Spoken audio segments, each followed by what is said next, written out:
Steve, just make your way up here for a second, if you will. And he doesn't know I'm going to talk to him and interview him for a minute, but I am. If there's a legacy that Dr. Steve Lawson has given me and has given most people who know him, it's that this man knows, understands, interprets, and applies historical theology, which is church history. Why don't you come over for a second? To know you, to talk to you, is to talk about just the history of the church. First of all, why were you so attracted to making that a life study? And why is that important for this generation to connect with?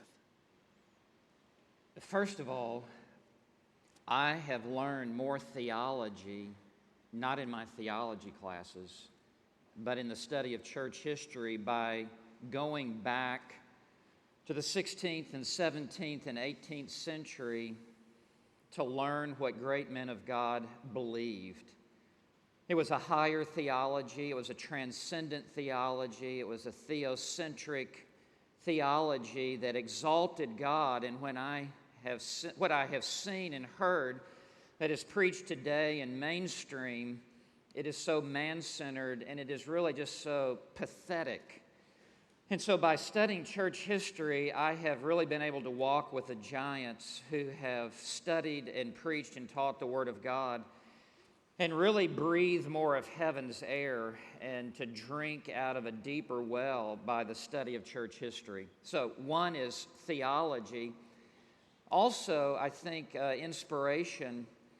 I have been so challenged emotionally to study church history, to see the heroic commitment of great men and women of God in previous centuries.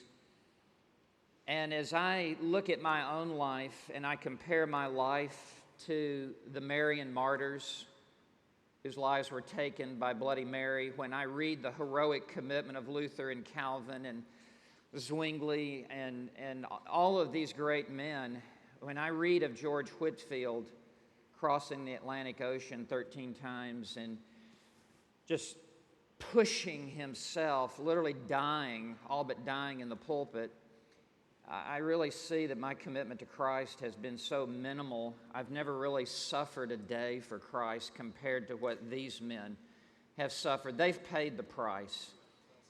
And so as I look around, I just see a soft, flabby church for the most part. And it's easy to kind of hunker down and blend in with kind of the flow of popular Christianity.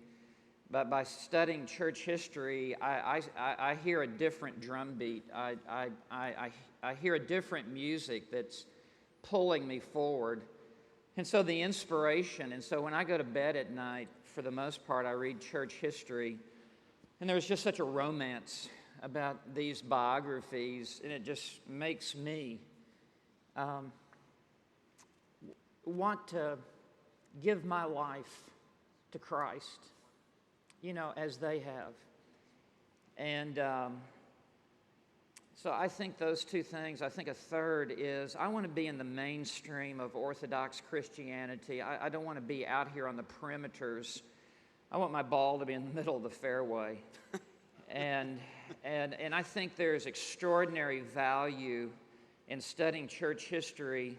I don't want to be an elitist. I don't want to have a triple separation. I don't want to be removed from the main flow of the men whom God has used century by century by century. I want to step into that rushing current and be swept up and to major on the majors and to major on those things that they preached, they taught, they died for.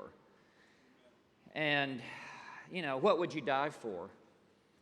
Well, I wouldn't always die for a lot of those things that separate us. I would die for those things that unite us. And church history has a way of bringing to the surface those major fundamental issues.